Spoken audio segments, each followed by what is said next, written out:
Tunic is a special game. It's the kind of game that can only ever be fully experienced once, but sticks with you forever.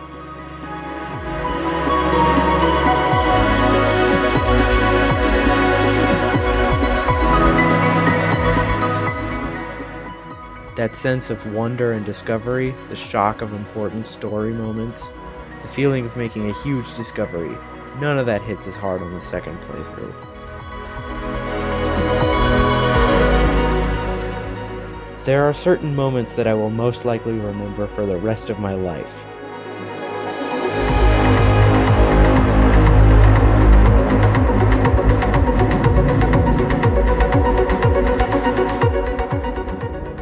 But while the visuals, combat, story, music, and level design are all incredible, what makes Tunic so interesting to me is how the game uses secrets to reshape how the player views the game multiple times throughout.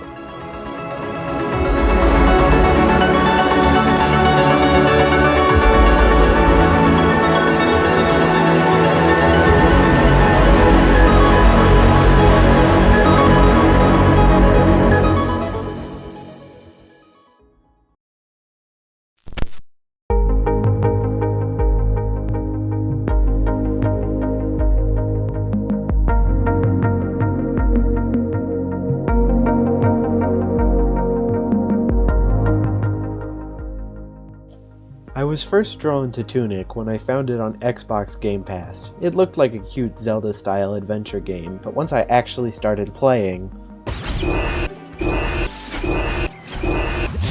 I hated it and threw it in the trash. The brutally difficult combat frustrated me, and the cryptic storytelling just got me lost. Ultimately, I wandered into the well before finding the shield and got obliterated.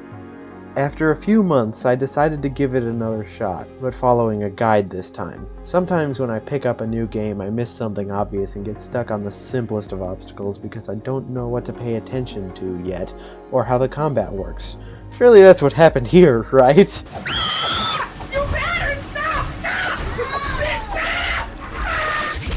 I still hated it and threw it in the trash again. I'm actually pretty glad I didn't get far with this attempt. Playing with a guide would have ruined the experience.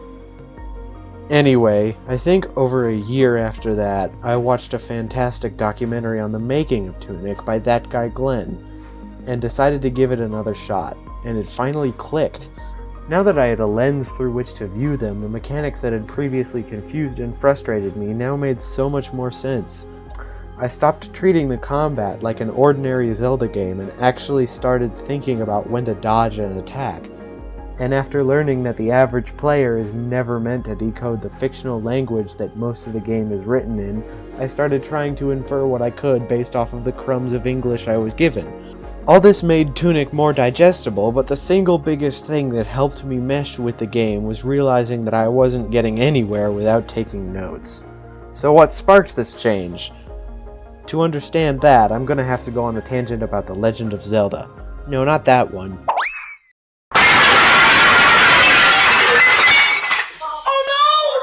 This one.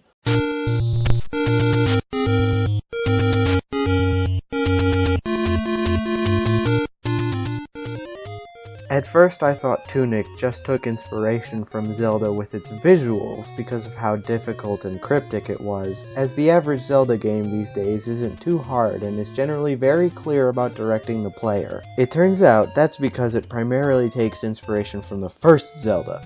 Why does this matter? Well, a lot of the design of that game was mostly abandoned in Zelda 3 and 4. Zelda 1 was far more open than future games, even letting you do some dungeons out of order. Player mobility is very limited, which means that combat rewards careful thought, patience, and knowing exactly when to commit to an attack. It also told the player basically nothing, leaving them in the dark with how to progress. Most players trying out this game for the first time give up figuring things out on their own and just use a guide the whole way through, and chalk up Zelda's cryptic nature to game designers being way less experienced back then. What they don't know is that just by trying to play Zelda today instead of when it came out is that they are experiencing the game out of context. The Legend of Zelda was released in a time when gaming was far more centralized. If you played games, you did it on a Nintendo and you were playing the same new games as everyone else. The designers actually used this to their advantage. Zelda was meant to be experienced with all your neighborhood friends. You were supposed to all play on your own, meet up, and share your discoveries together, working through the punishing dungeons and cryptic puzzles as a team. Stuck on Dungeon 4? Jimmy accidentally figured out that you can blow a hole in the wall to progress. Grumpy Bokoblin blocking your way? Mike realized that he'll move aside if you give him some monster bait.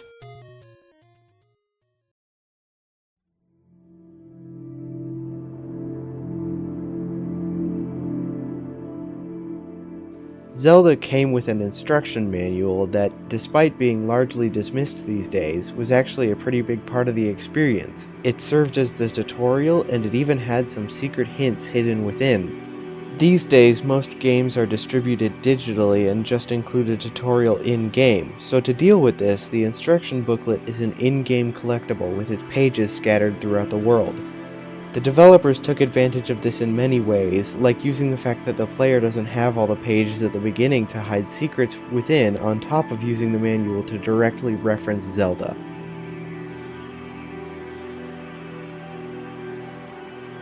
Zelda's movement and combat were so limited and punishing because the NES only had 2 buttons and 4 directional inputs. These days, controllers have more buttons than anyone could ever need and 360-degree movement in the form of joysticks, so to keep the same requirements of forethought and patience, Tunic draws from the combat of Souls games.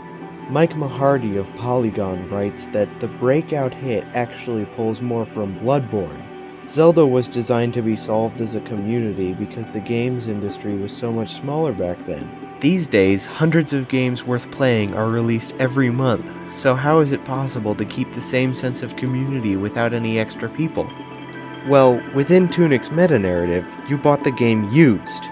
In the manual, there are handwritten notes helping you along your quest, cluing you in on secrets, reminding you that you're not the first to make this journey, and sharing the knowledge of those that came before.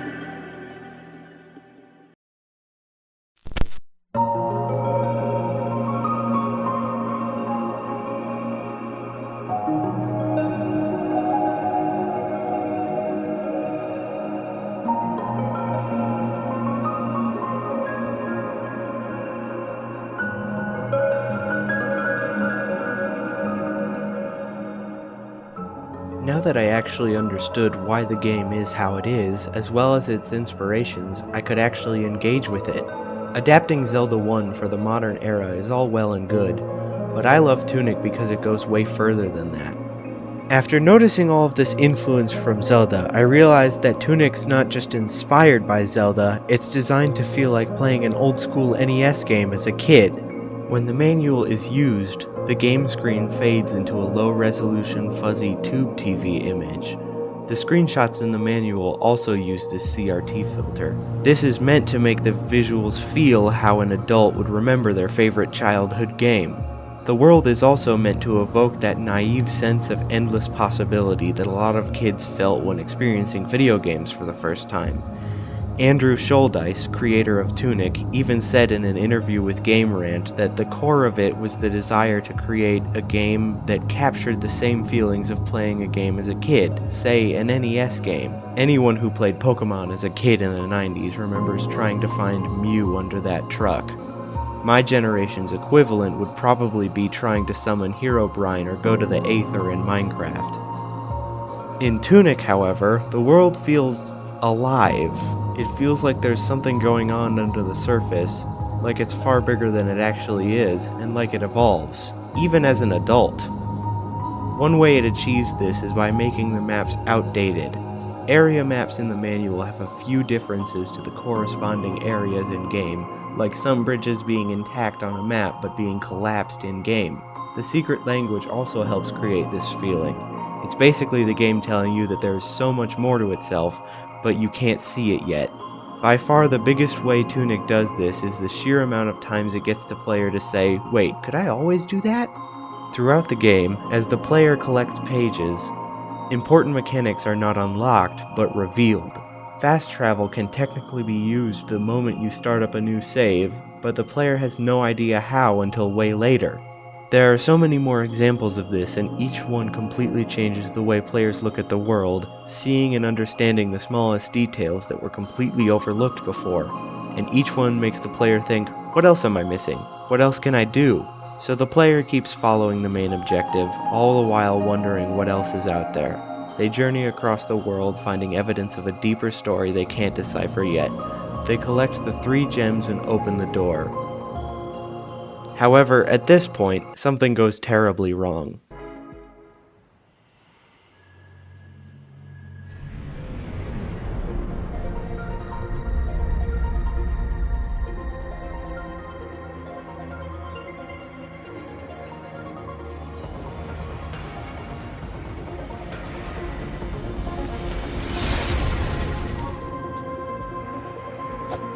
After releasing the seemingly benevolent air, they begin to attack the player. Since this area reduces the player's stats, it's almost impossible to win, and when the player dies, they don't respawn.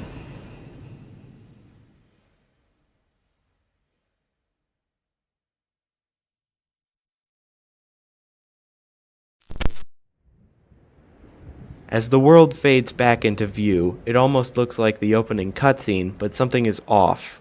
It's dark and stormy, and there's no background music. When the player is finally in view of the camera, despite being in the real world, there's still a shade and their stats are still reduced.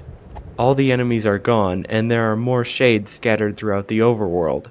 After making their way through the swamp, which is only accessible to shades, the player will find the hero's laurels, which just completely breaks open the game by replacing the dodge roll with a teleport.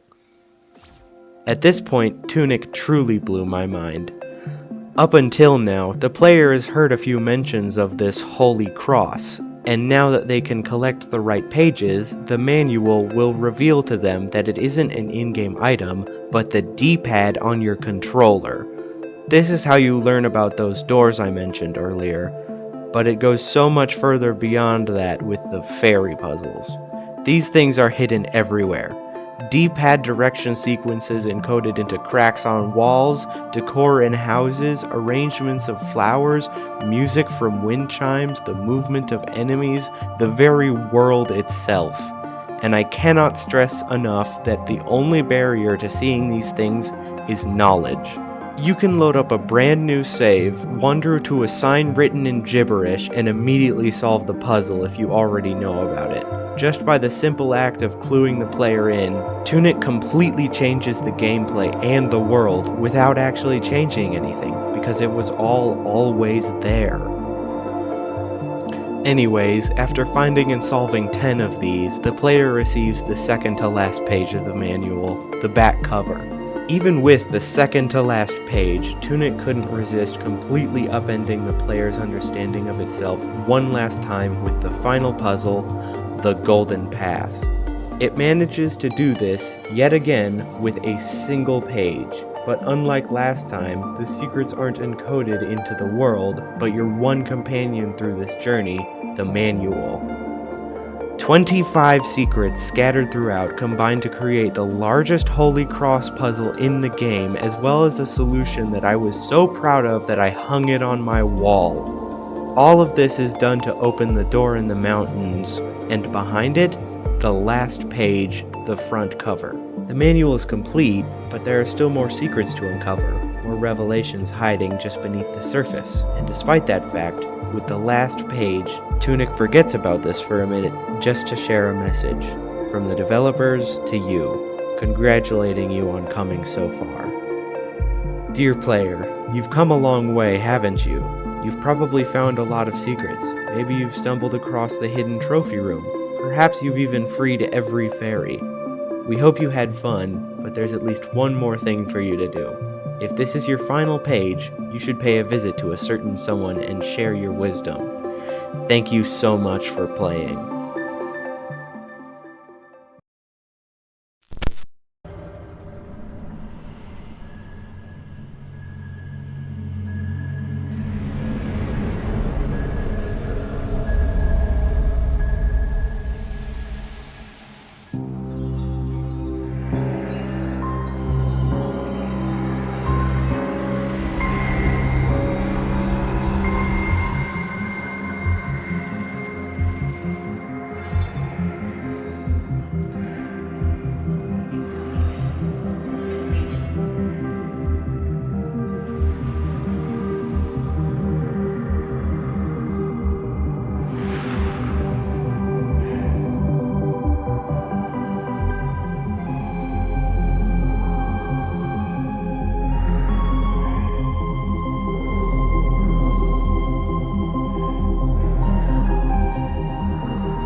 Tunic isn't special because of its secrets, or its puzzles, or its combat, or visuals, or story, or music, or anything else. In an era where games are as streamlined and as frictionless as possible in an effort to guide players straight towards the store page, where AAA studios are terrified of doing anything that might alienate even a single player, Tunic is special because of the risks it takes. It demands so much from the player through its combat, puzzles, and story, and because of this, the feelings Tunic creates are so much stronger. When you kill a hard boss after 20 tries, you feel powerful. When a hard puzzle finally clicks, you feel like a genius. And when you put together the pieces of the story, you feel like an archaeologist. It's hard to put this into words, but Tunic makes you feel like a kid again, booting up your favorite game for the first time. Thanks for watching.